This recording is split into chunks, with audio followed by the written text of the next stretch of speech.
Merci d'être si nombreux à nous suivre. C'est l'heure du journal. Tout de suite, les titres.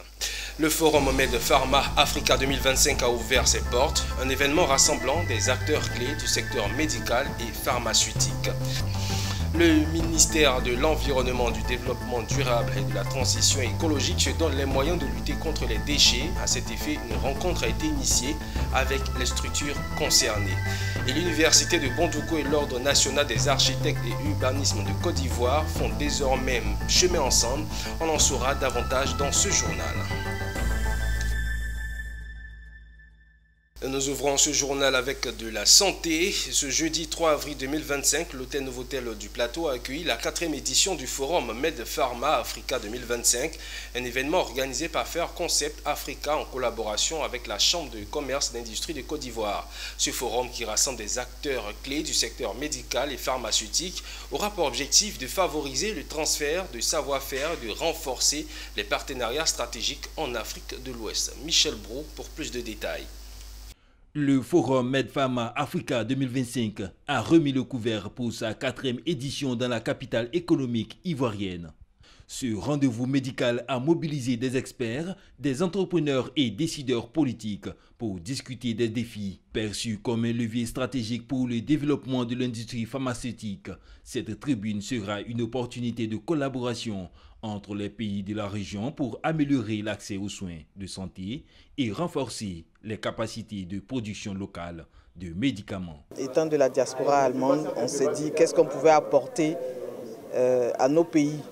Parce que par là-bas, on nous dit, bon, qu'est-ce que vous voulez faire? Donc nous avons pensé qu'il fallait créer ce réseau-là pour permettre aux Allemands, aux industries allemandes de venir en Afrique. La question, c'est la recherche de partenaires fiables, avec des produits fiables, dans une dynamique de gagnant-gagnant. L'innovation, c'est de permettre à ce qu'il y ait des médicaments donc, de bonne qualité qui soient acheminés vers l'Afrique, notamment en Afrique de l'Ouest et plus précisément en Côte d'Ivoire, de sorte que nous ayons des médicaments adaptés qui soient conformes et qui soient de bonne qualité pour nos pays africains.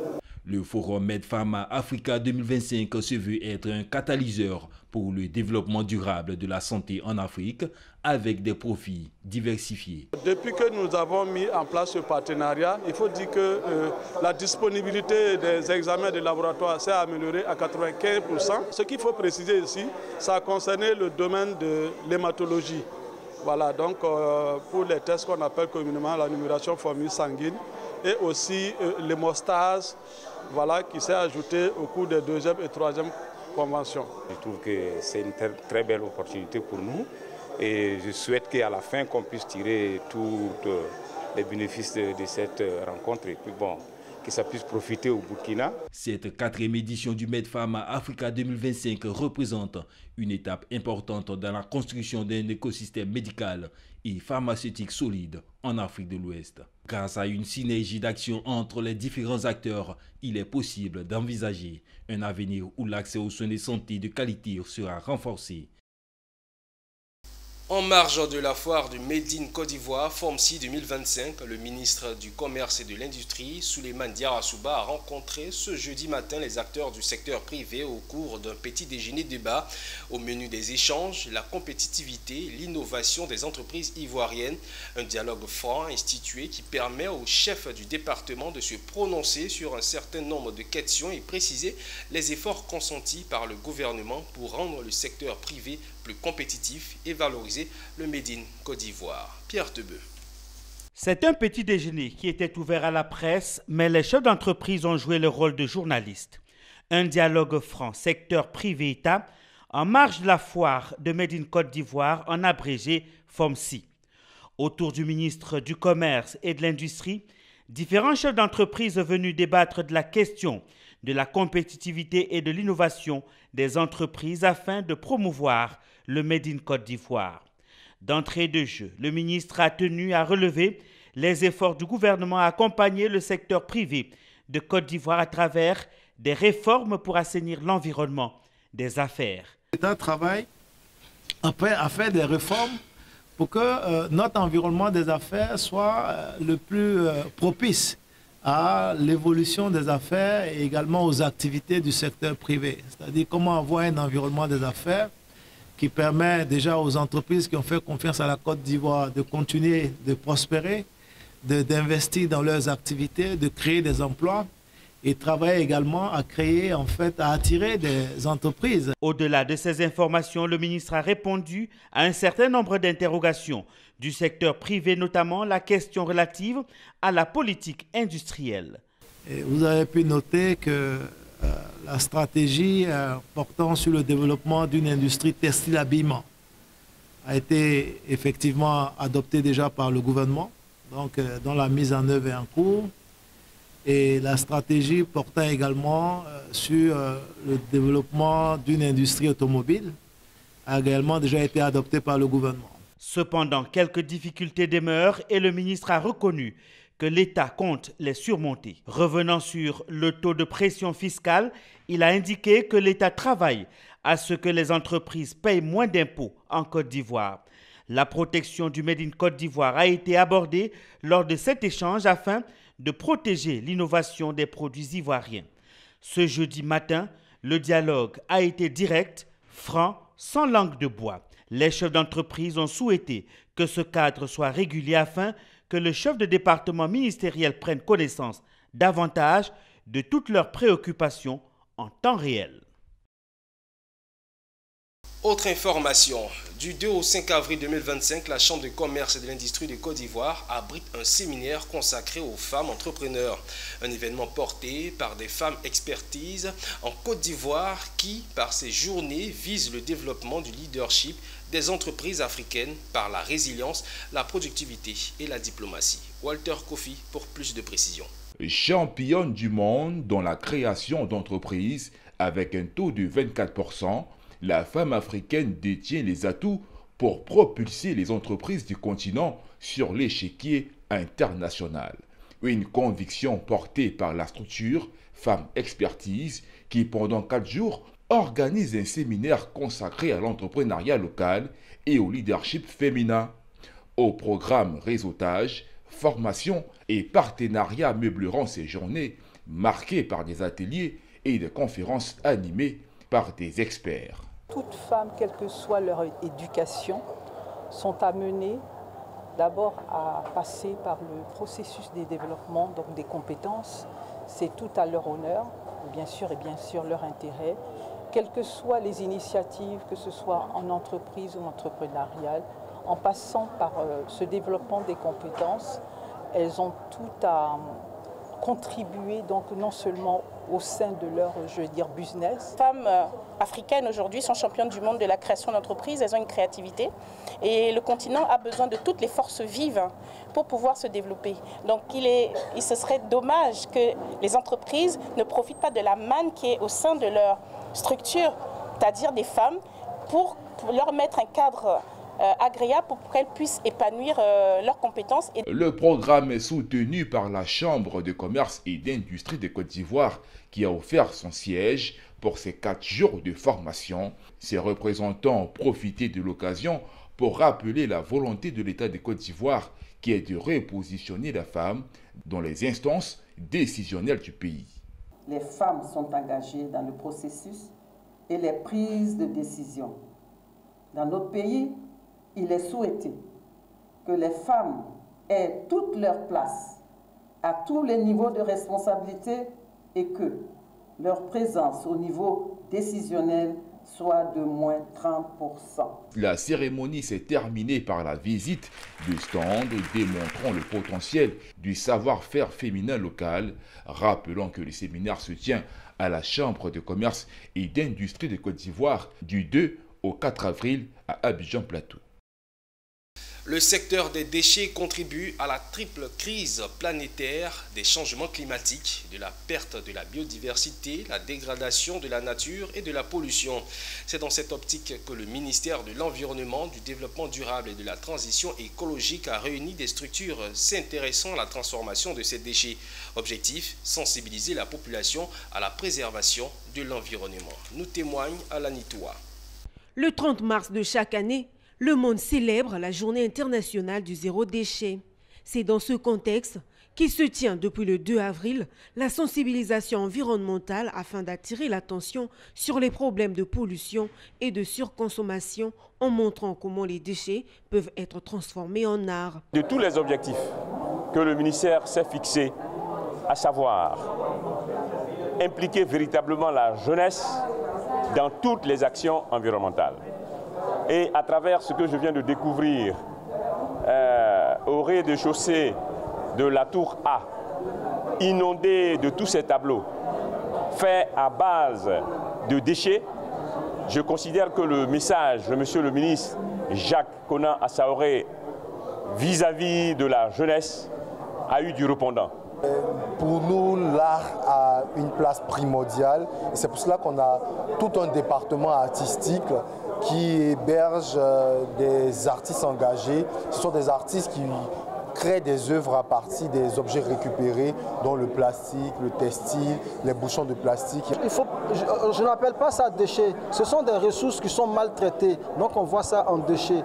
Mais le message que je peux passer à tous mes concitoyens, à tout le monde dans le monde entier, c'est qu'il faut prendre soin de son environnement, c'est vital. Si on vit comme on vivait dans une porcherie, on va se retrouver face à des maladies. Donc c'est très important de prendre soin de son environnement. Pour cette édition 2025, le thème retenu est « Vers le zéro déchet dans la mode et le textile ». Ce sujet met en lumière la nécessité d'agir dans le secteur de la mode, mais rappelle également que chaque domaine, y compris l'art, a un rôle à jouer dans cette transition écologique. Un saut dans l'enseignement supérieur. L'Université de Bondoukou et l'Ordre national des architectes et l'urbanisme de Côte d'Ivoire étaient ce mercredi à Abidjan au cabinet ministériel de l'enseignement supérieur et de la recherche scientifique pour la signature d'une convention. Cette signature s'inscrit dans l'objectif d'un accompagnement académique des étudiants de l'école d'architecture, de l'urbanisme et de la nouvelle université de Bondoukou. Sandrine Kwame.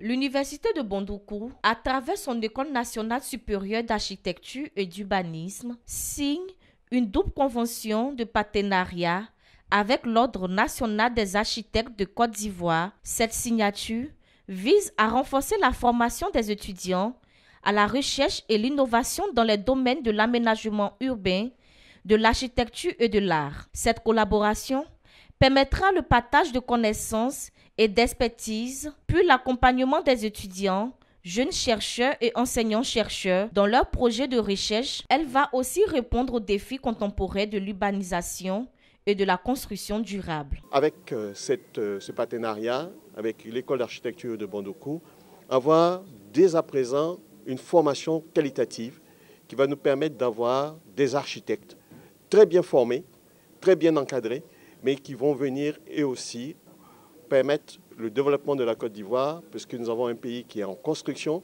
nous avons des besoins énormes et nous pensons qu'en les mettant très tôt dans les conditions professionnelles, nous pourrons atteindre ces différents objectifs.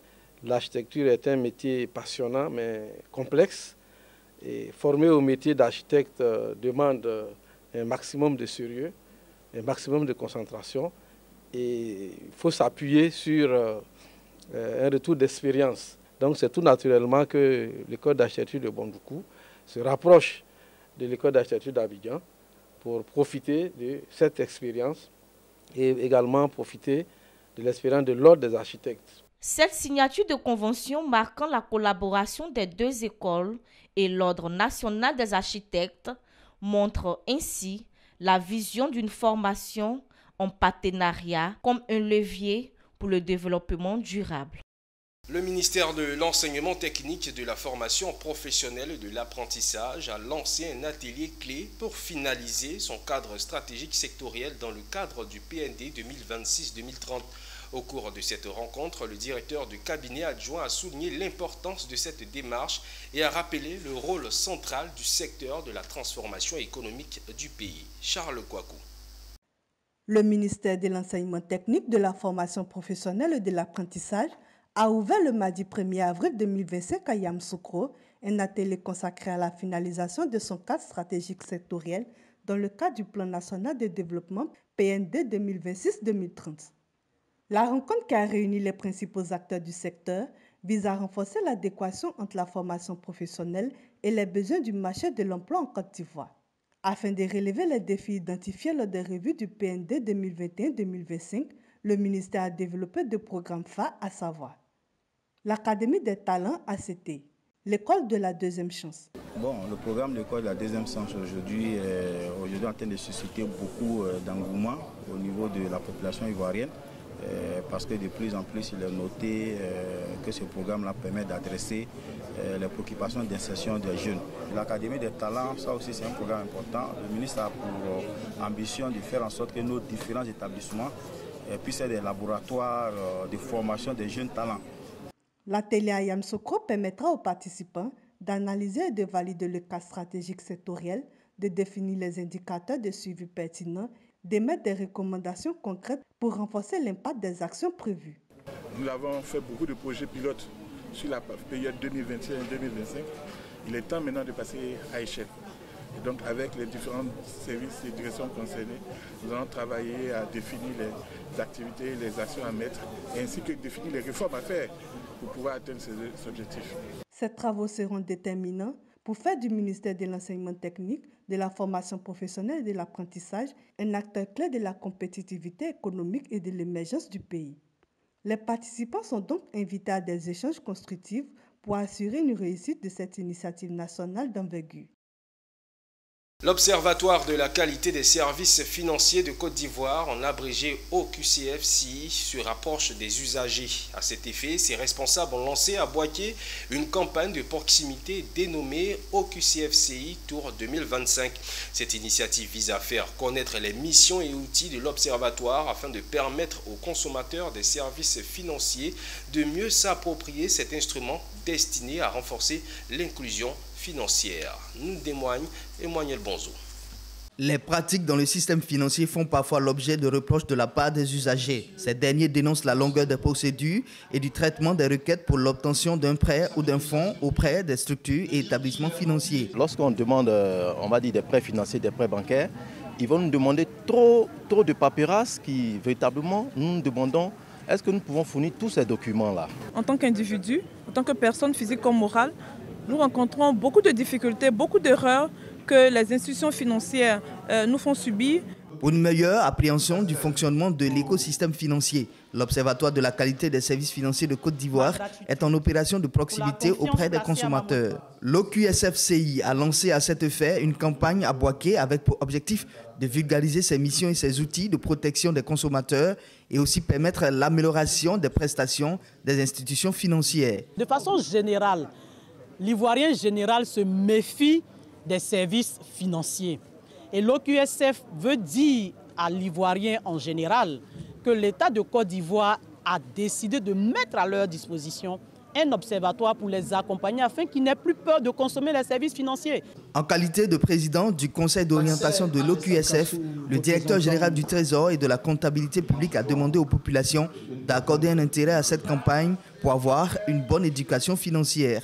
J'en appelle donc dans cette dynamique à l'adhésion pleine et entière des populations pour réserver un accueil de choix et participer massivement à cette caravane.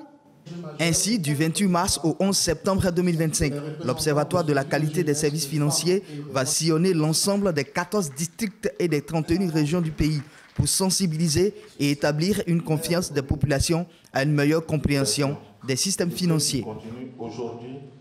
À Korogo, l'association pour le bien-être familial AIBF vient de recevoir un château d'eau ultra moderne offert par l'ONG La Bienfaisance après sollicitation de l'AIBF.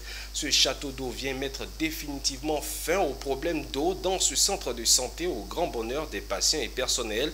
Une action qui s'inscrit dans les activités sociales de l'ONG La Bienfaisance d'apporter assistance à toutes les couches sociales où le besoin se fait sentir. Ouattara Daouda. C'est un château d'eau d'une hauteur de 12 mètres avec un réservoir de 6000 litres, muni d'une pompe immergée de 750 watts, alimenté par 4 panneaux solaires de 1000 watts dont 250 watts par panneau, d'un coût global de 12 millions de francs CFA offerte par l'ONG La Bienfaisance et son partenaire d'Arber Society à l'IBF de Korogo afin de faciliter l'accès à l'eau potable et réduire la corvée d'eau et les problèmes liés à l'eau potable. L'accès à l'eau potable n'est pas seulement un service, mais un droit fondamental pour chaque être humain. Il constitue la clé de l'amélioration fondamentale, de l'amélioration de la qualité de vie, de la santé publique et de la stabilité sociale. C'est dans cette optique que l'ONG La Bienfaisance a tenu à être partie prenante de cette noble initiative. L'eau n'est pas source de vie, mais l'eau, c'est la vie. Et c'est la raison pour laquelle son Excellence M. Alassane Ouattara, président de la République de Côte d'Ivoire, conscient de cet enjeu-là, inscrit l'eau, l'accès à l'eau pour tous dans son programme de gouvernement. Combiner l'eau et la santé, c'est doublement participer à la vie et améliorer les conditions de vie des populations. L'autre raison également, c'est que l'ONG Bienfaisante est une ONG d'utilité publique. Qui dit d'utilité publique, c'est que par son sérieux, par son savoir-faire, l'État lui a accordé des prérogatives qui sont du domaine régalien de l'État. Ce forage est non seulement bienvenu, mais en plus, il va permettre à la population riveraine, en cas de coupure d'eau, de venir se servir. Ce château d'eau offert gratuitement à l'IBF Antenne Korogo a été sollicité auprès de l'ONG La Bienfaisance qui œuvre dans les actions humanitaires. La Jeune Chambre internationale Côte d'Ivoire de San Pedro a procédé récemment au lancement du café de l'entrepreneur à l'endroit des entrepreneurs, des start-up, des porteurs de projets, des investisseurs, entre autres de la ville. Cette plateforme avait pour objectif de promouvoir l'entrepreneuriat auprès des jeunes de cette organisation et de la région de San Pedro. Abel Kouao, commenté par Michel Brou. Marketing et développement de marque. Stratégie efficace pour connaître son entreprise et fidéliser ses clients. C'est le thème choisi par la Jeune Chambre internationale Côte d'Ivoire de San Pedro dans le cadre de son plan d'action 2025 au lancement du café de l'entrepreneur dans cette localité. Cette plateforme d'échange et de ressources pour les jeunes entrepreneurs de San Pedro a été conçue avec un accent particulier sur l'importance du marketing et du développement de marque. Les participants ont eu l'occasion d'apprendre comment construire une image de marque forte, utiliser les réseaux sociaux de manière stratégique et développer des campagnes de marketing ciblées pour attirer et retenir leur clientèle. Ce panel nous a permis d'expliquer clairement toutes les démarches qu'ils doivent entreprendre pour pouvoir bien entendu rentrer dans le cadre de plusieurs projets et aussi pour cerner l'écosystème entrepreneurial ici à San Pedro. Vous avez bien vu la qualité de l'ensemble des panélistes qui ont intervenu tout à l'heure, la qualité des conférenciers, la qualité des échanges qui ont été assez pertinents. Cela démontre bien sûr de l'appétence que tous les participants avaient à la question entrepreneuriale. Donc encore une fois, partis sur cette échelle, nous pensons que nous avons atteint nos objectifs, je dirais même à 200%. Une activité soutenue par la fondatrice du marché Gogo de San Pedro. Je voulais dire à la Jeune Chambre merci. Que ces journées comme ça vraiment soient organisées pour motiver la jeunesse à comprendre que l'entrepreneuriat fait vivre son homme. Et quand on y met, il faut mettre toute la foi et toute ton âme pour que ça réussisse. La Jeune Chambre internationale est une organisation mondiale avec pour mission d'offrir aux jeunes des opportunités de développement, de leadership qui leur permettront d'impacter positivement leur communauté. C'est la fin de ce journal. Merci de nous avoir suivis. Restez en notre compagnie. Le programme se poursuit sur Business 24 Africa.